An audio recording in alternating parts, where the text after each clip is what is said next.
So realistically, I think every fractional executive should have some sort of diagnostic tool if they don't have that formalized structure in place, as much to serve their clients as to actually provide a framework within or a structure within which they can deliver value quickly and demonstrate capability. And that's why I always talk to fractionals. It's about enabling people to buy. You don't have to become a super salesman. Just enable people to buy. And that also makes me reflect on the fact that if somebody is coming to you cold with no prior relationship, it's very important for every fractional to reflect on the fact that when you're buying anything, particularly the higher value it is, that potential buyer has got to consume enough content to build a sense of your capabilities, but to develop trust. So I think it's actually a really valuable tool from all the different perspectives that we've discussed and should come into that buyer journey, buyer experience relatively early, not way down the line, because it's not a very high value delivery, but it shortens that decision making process very quickly because you're delivering value in a tangible human to human experience very quickly. Welcome to the Fractional Frontier, where we explore the future of leadership in today's evolving business landscape. I'm Lorraine Carter here with Charles McLachlan, and every week we dive deep into the world of high-performing fractional executives and the businesses that leverage them. Whether you're an experienced fractional leader or a business decision maker seeking top tier talent, this is the place to be for actionable insights, strategies, and stories from the front line of fractional leadership. Today we're focusing on using a diagnostic to win work. Charles, can you briefly share with us how you have developed your views on using a diagnostic to win work? Well, I've been working as a founder with founders and with executive leaders for all of my career. And I've also been involved in sales and relationship building in all my roles. And what I've come to believe is that using a diagnostic to win work starts with an understanding of how you can best demonstrate value to a client at the beginning of a new relationship. And it also enables you to establish the expectations of how you're going to build a long-term relationship and the financial and contractual basis of that relationship. Absolutely. And without using a diagnostic to win work to match your brand, product, or service, there's actually a big risk that you have to reset or even renegotiate that relationship in the first few weeks or months if you haven't got well established groundwork in place in terms of how that relationship is going to develop and evolve. And I also actually believe that creating an opportunity to engage with all the relevant stakeholders as early as possible enables you to properly understand the commercial drivers in that organization, which are absolutely critical for you to prioritize in order to deliver value. So, for our listeners who may not be familiar, can you explain, Charles, why using a diagnostic tool in work is so important to the fractional executive and their clients? Well, even though there's some very sophisticated buyers of fractional executive services, most buyers are not used to it. And as a fractional, what you want to do is to have some kind of offer that allows you to have far as the buyer is concerned, a low cost, low risk, high value engagement during the buying process. Mm. And you want that sort engagement to help the client to understand the business case for your long-term fractional leadership role. So getting the right kind of diagnostic that is fit for purpose for that very early stage of the relationship is a bit of an art form. And what we will explore a little bit more is the different kinds of choices that people face. But if you don't have that, the difficulty for you as a fractional is you can spend a lot of time building a relationship and there's no obvious commitment point. And as a buyer, you don't really have any low risk way of trying before you make a big commitment. So both of those things slow the buying process and limit your ability to engage with clients as early as you'd like to and as early as they need, frankly. Yeah. Even if I reflect on that myself, even having a low commitment, but high value initial leadership working session to understand where the business is at, its primary commercial objectives, its level of maturity, say from a brand strategy perspective, what that baseline is, where the challenges lie, where the opportunities for growth lie. Even having that initial working session, which is not a big financial commitment, is also very high value in delivering clarity for the client to have a sense of, okay, this is where we are now. And this gives us some clear sense of potentially what that signposting looks like of what we need to consider in order to move forward to drive growth. And it also then, because you're having that opportunity to work together, it gives both parties a really strong sense of what that ongoing working relationship might feel or look like in terms of, 'cause aside from anything, you've got the whole human factor of culturally, does everybody get on in the room? Yes, there's always going to be times when you've got to challenge each other, but is there a strong basis for that relationship in order to move forward? Yeah, So, and I've seen a couple of situations where it's not really gone very well. So one of the things that I've seen happen is that a fractional approaches a client mm, and the client says, "Okay, well, let's just get started on something small." mm, But that something small is really about fixing a highly visible mm, uh, symptom of a much deeper set of root yeah, causes. And so the fractional comes in, they may cover the symptom up, they may patch the symptom, mm, and then the client thinks, okay, well, job done, move on. They never get the opportunity to do the systemic change that they'd like to, but also they haven't really had the time to build that bigger footprint and the bigger relationships and the bigger commitment from all of the stakeholders they're going to engage with. So they start taking responsibility of function for a function long term rather than yeah. just a quick fix. Well, it's also high risk from both perspectives because it is effectively like a band aid without addressing much deeper underlying factors. Uh, and while it might do a nice initial, as you call, band aid fix, it's not serving anybody well long term because the underlying problem is still going to rumble to the surface and manifest itself in other multiple ways that is still going to cause problems in the business, stymie growth, or all sorts of things. Uh, so it still needs to be addressed. So we all like to try and address things quickly, but I think it's always kind of it's gotta you've gotta if you are going to do something that is something like I think you have to be really transparent with the client, say, "Listen, this is going to short term help you address this, but it's still gonna come back to the service. You can't park it indefinitely.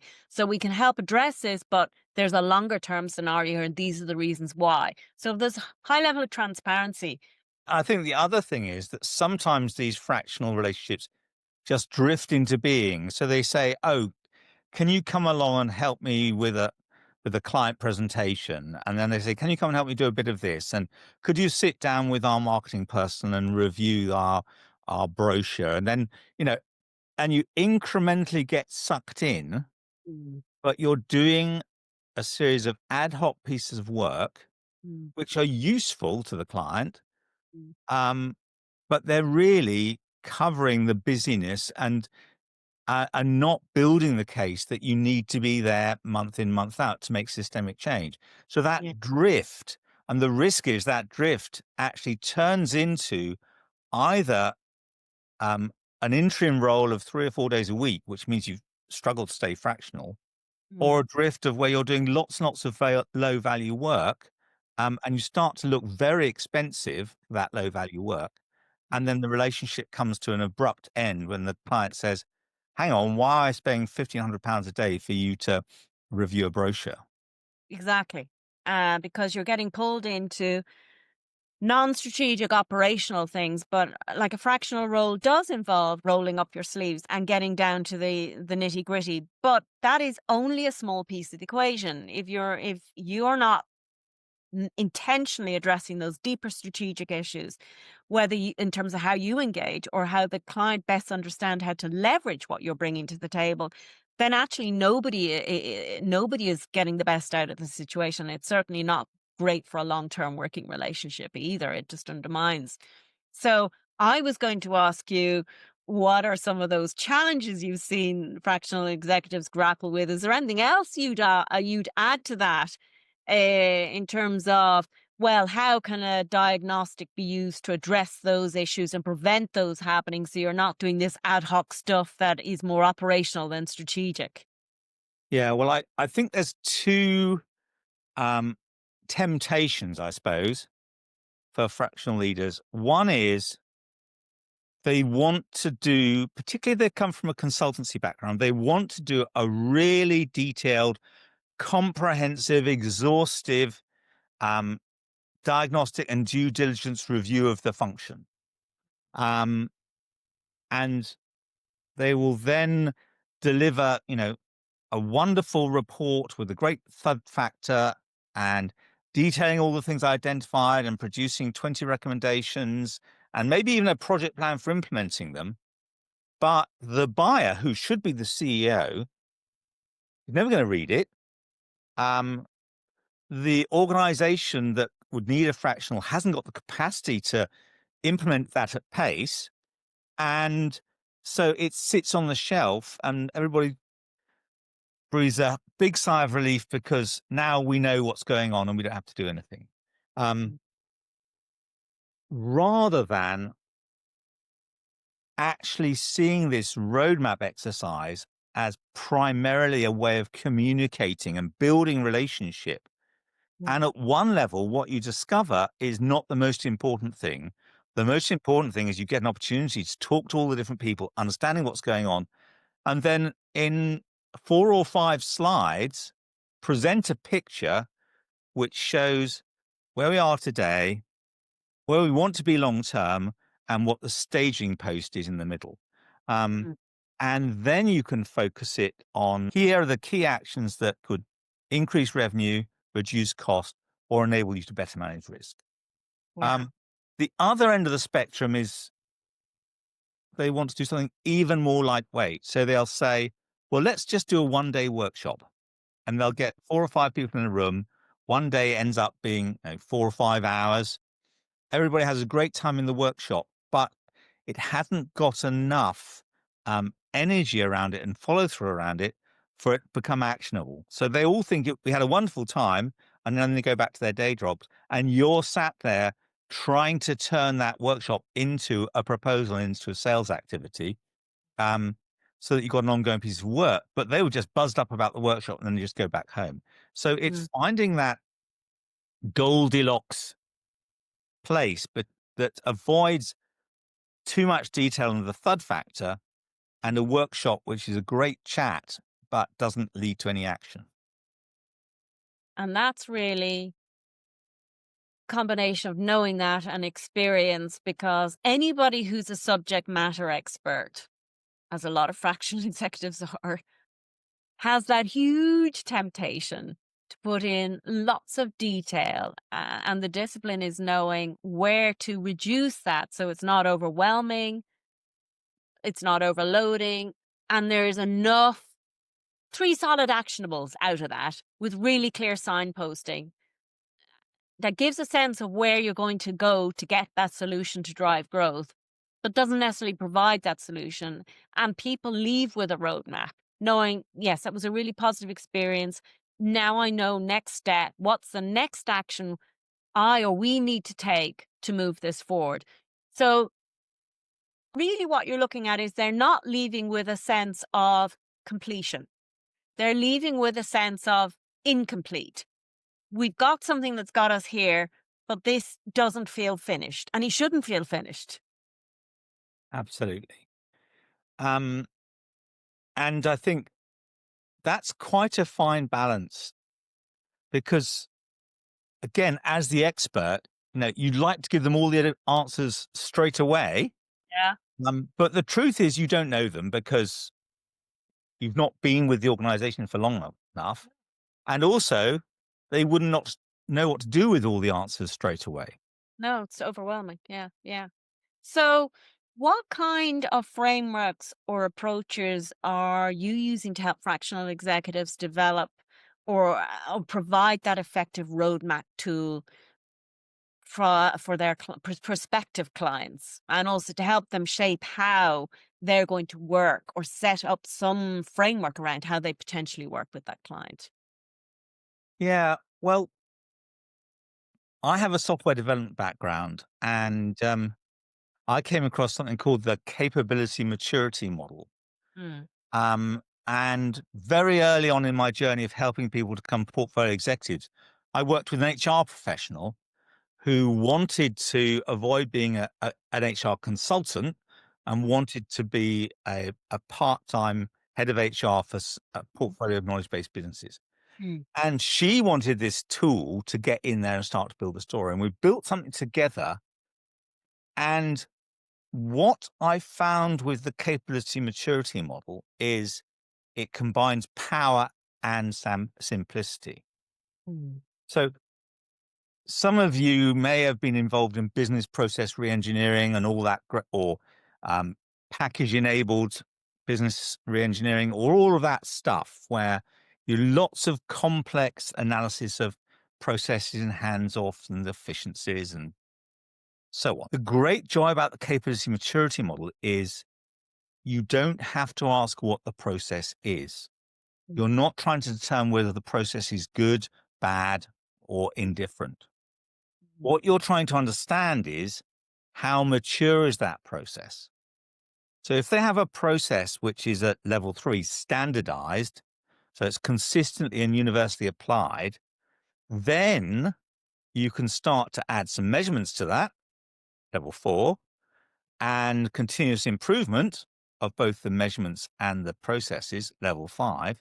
So now you understand the efficiency and the effectiveness of the process, and you start to put in place changes. Now you've got the opportunity to build maturity and build capability and do that whole quality circle. But if you find that when you ask them what their process is, they say, oh, well, we don't really have one.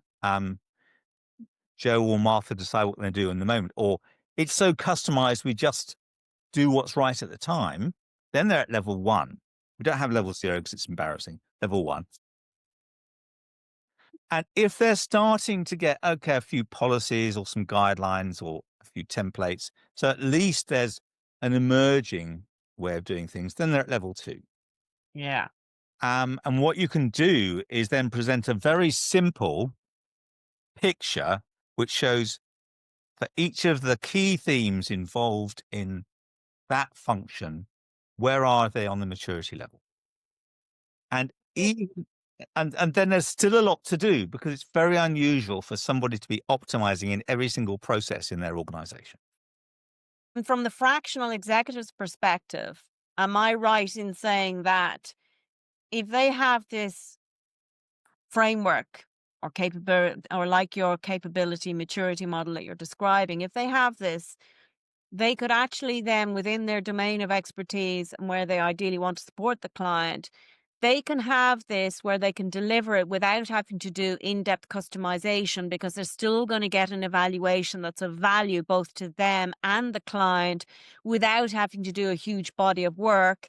And the outputs from the experience are tangible in that time spent together with some signposting.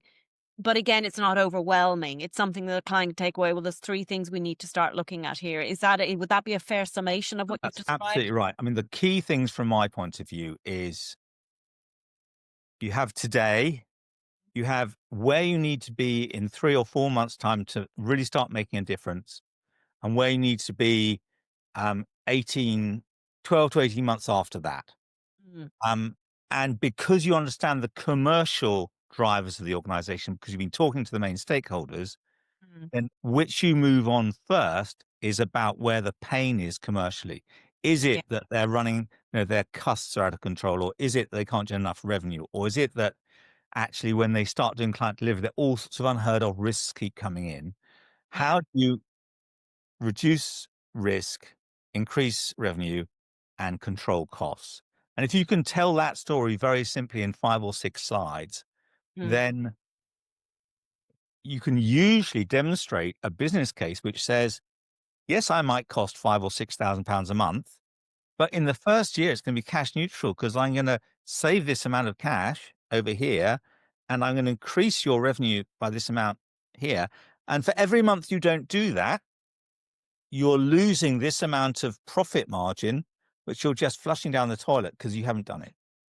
And you've just made a very important but that important point there. You've enabled the fractional executive to transparently communicate the value of what they're bringing to the table, because it then becomes blindingly obvious that the investment is going to be getting a value or a return on that investment multiple times over by bringing that expertise at a senior level to the table in a way that's accessible, affordable for that, as most of the buyers we're describing are SME decision makers.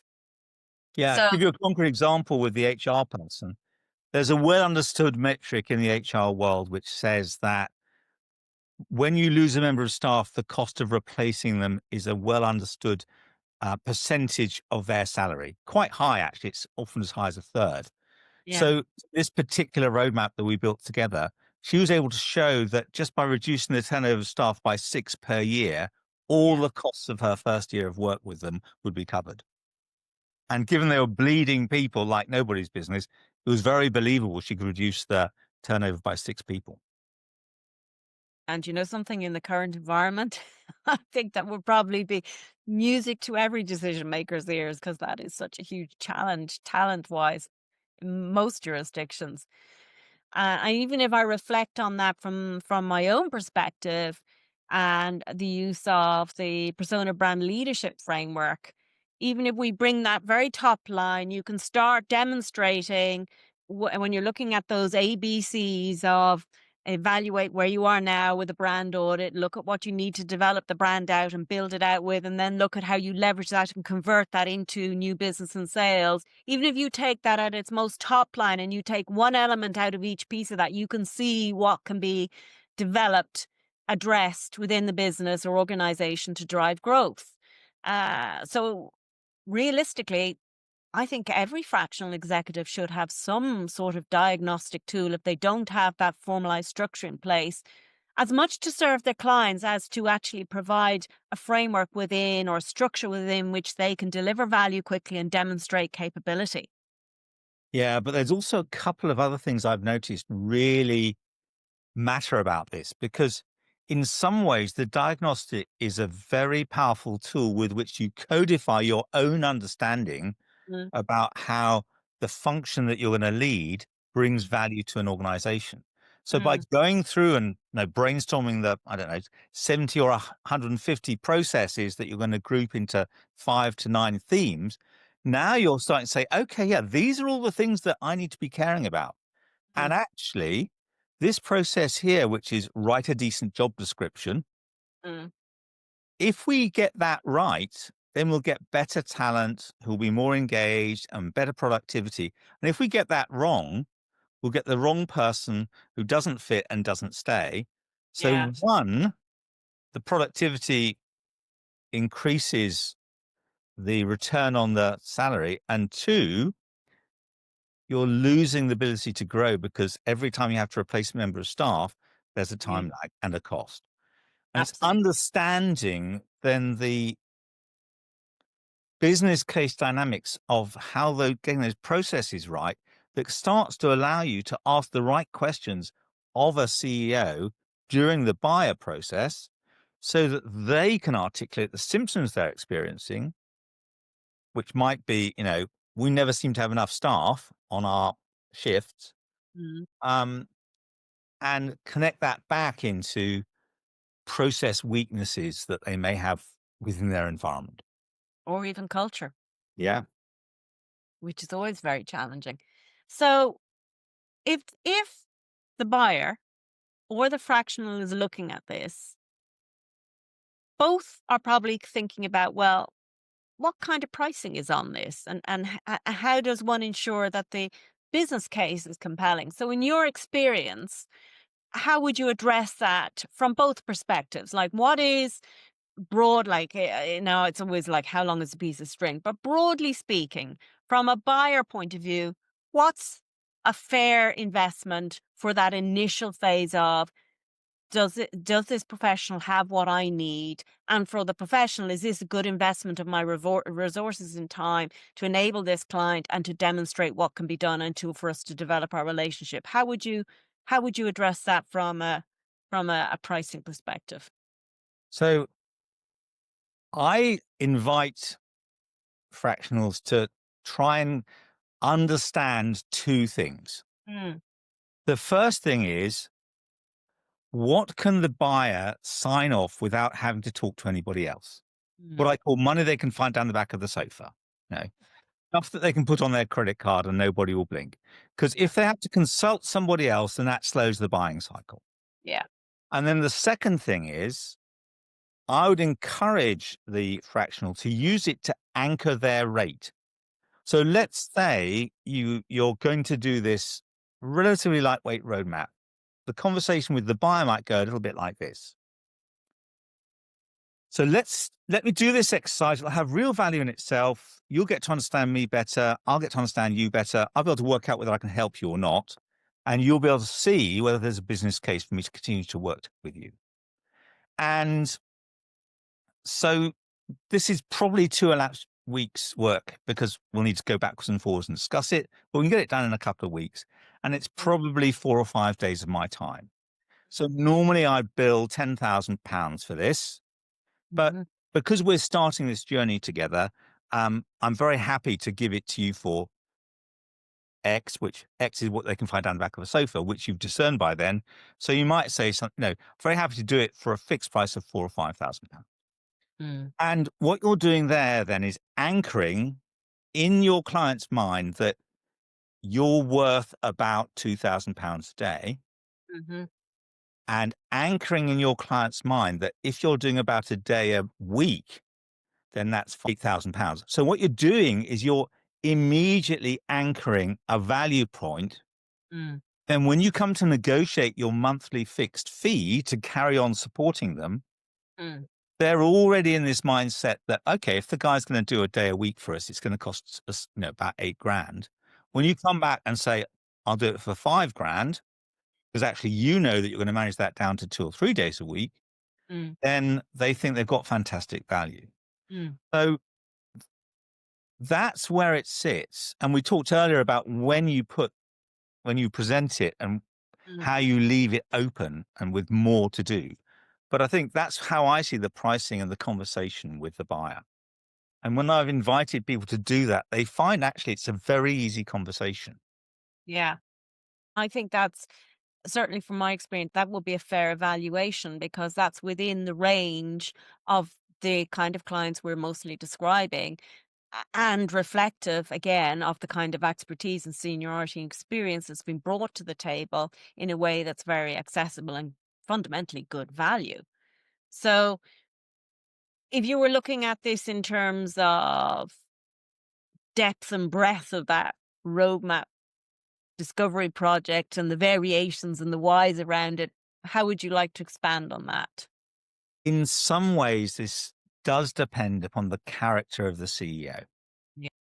So, you know, whatever kind of personality profiling tools you like, some CEOs really do like to have lots of data.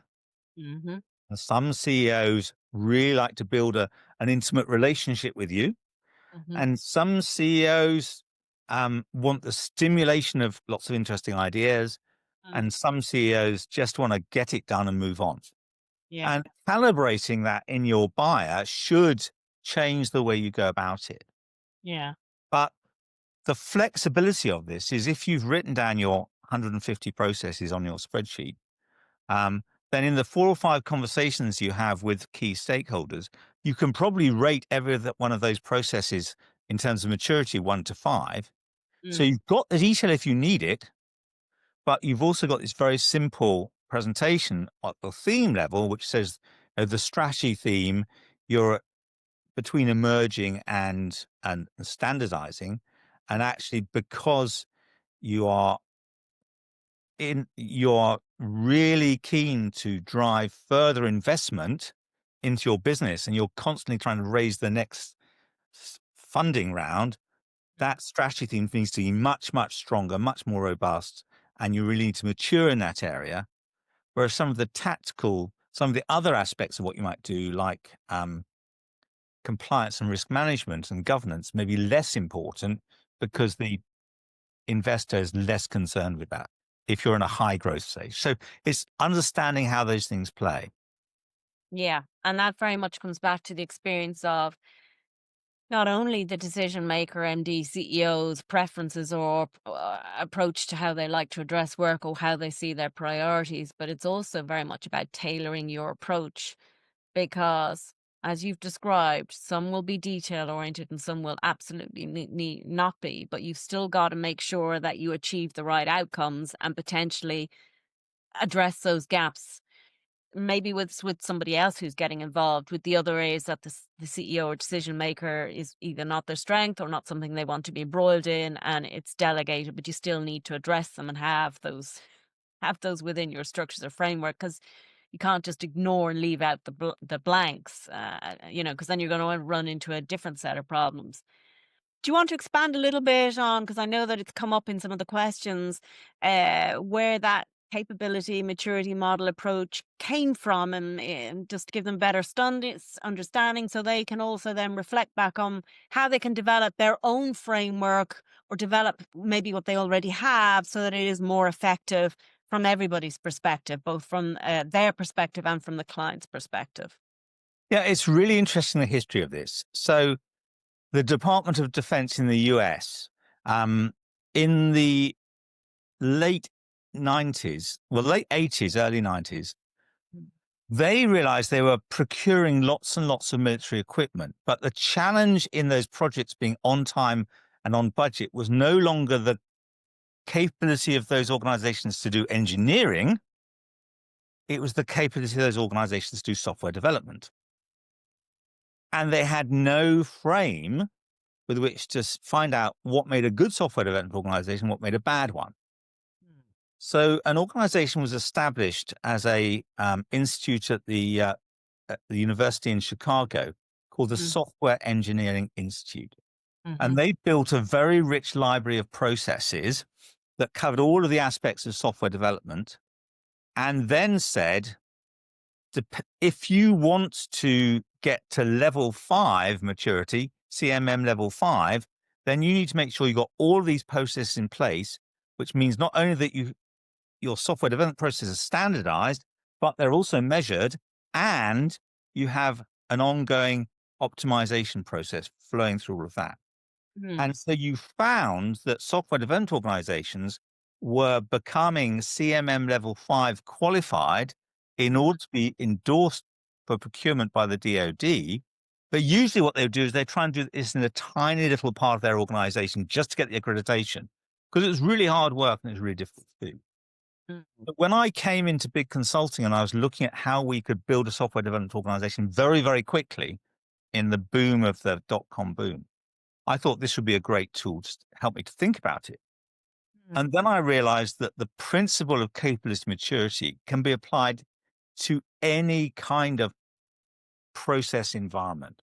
mm, And you don't necessarily have to measure every single process in your 150 process library in detail because you sort of know as an experienced professional that if they haven't got a process for this, then they probably won't have a process for that. So you'd have to ask that question.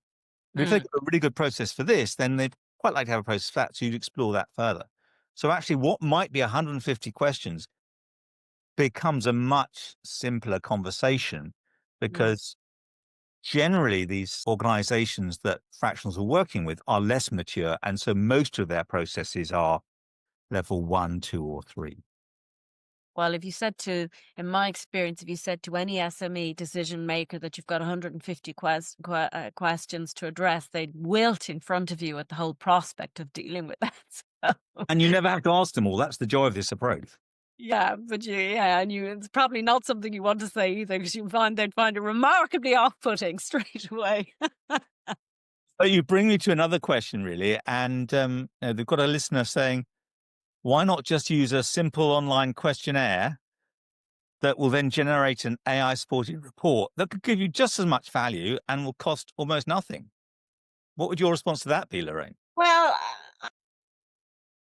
I've already have, for example, a brand strength assessment tool. which is available for anybody to take. It sits on the site and it generates, there's a number of questions for the person taking it to answer, and then it generates an output to give them a top line perspective on where their brand might be sitting in terms of its strength or level of maturity. But that only gives you a very top line view. It doesn't get into enough depth, and it's certainly not a tool where you're going to build any relationship or give somebody a sense of what it's like to actually engage with you. So that's further away in terms of that whole buyer journey where they're really just dabbling before they even get to the stage where they're actually having a conversation with you. So the short answer is I don't believe, and certainly in my experience, that's not a way of building a relationship. It's just giving some value and enabling the person taking it to get some sense of where have we got shortfalls, and also what's the capabilities of the person or organization hosting this tool, just by virtue of even assessing what you're asking them. So you think that for fractionals, they need to play to the fact that they're real people who've lived real lives and can bring value through that knowledge, skills, and experience, rather than the fact that, they've worked with someone to build the most powerful chatbot which can provide the answer to everything. I think there's a place for both, and I actually think a fractional can and should offer both, because the reality of the world we're living in now is people are looking for answers very quickly. There's also the whole gratification factor, but it also provides a very quick evidence for that in next first stage of conversation. So that can be used as a tool to provide a certain amount of information to open up for that next conversation. But it does not replace a proper people engagement diagnostic tool for building a relationship, for getting to know each other. Because this is as much about the fractional evaluating, do I want to work with this team and this organization, as much as it is for the client. Because like I've had occasions where I've after initial working session, made a decision, these are not the kind of people I want to work with. So it's a two-way street in every sense. Yeah, well, I endorse your both and. I did a very simple experiment where I built a chatbot on my site and basically fed it everything I've written over the last 5 years. And then you could ask it questions. And I got the people who do my social media to use it to answer questions. And they said, it just sounds like you, Charles, um, which was a bit scary. But I deprived this chatbot of anything except what I'd said. So come up with my stock phrases. But it cost me almost nothing. Yeah. Yeah. I think it's part of the equation, but definitely not the replacement. Um, so how do you then see the buyer journey and use of a diagnostic tool evolving if you are using that automated element, which actually I just think is part of everything now, quite frankly. But so how do you see that evolving then, Charles? Well, I think what I'm realizing more and more is that corporate buyers are acting increasingly like consumers. What I Mm, mean by that, they don't have a conversation with somebody who's got a service until they've already mm, pretty much decided they want them. mm, And so all you're really doing when you meet with a client is providing them with confirmation that they've made the right decision yeah. and giving them the evidence they can take to anybody else who's going to question their judgment. So Yeah. I think this diagnostic is going to get more and more important because it is the clincher. Yeah. Um, and it will mean that if you get this right, the buying cycles will be much, much shorter. From your point of view, Mm, the buyer may have been lurking in your social media and on your podcasts and so on for 2 or 3 years, but when they got the need, they've yeah. almost already decided they want you. And that's why I always talk to fractionals. It's about enabling people to buy. You don't have to become a super salesman. Just enable people to buy. And that also makes me reflect on the fact that if somebody is coming to you cold with no prior relationship, it's very important for every fractional to reflect on the fact that when you're buying anything, particularly the higher value it is, that potential buyer has got to consume enough content to build a sense of your capabilities, but to develop trust. So it behooves you then, as the expert, to provide different ways for that potential prospect to consume what you're providing, to give them value add that helps them solve their problem, but also gives them an opportunity to get to know, like, and trust, and to fundamentally come, you decide, do I think this person is a right fit for where we're at in the business and with my team? Yeah, and I think the other thing I'd be interested in your views on is how this initial piece of work fits into the development of your end-to-end brand proposition, from awareness to raving fan, if you like. I would see this as, if you've got, say, your automated diagnostic, if you are adding value through uh, quality blog articles, podcasts, downloadable assets, that you are well diversified across multiple different channels, both in person and offline. You might even be contributing, as I do, as a professional speaker at events. But I would see this then coming fairly quickly after that, because if you've got all the other elements working in parallel, there's enough ways for that prospective individual to get to know you.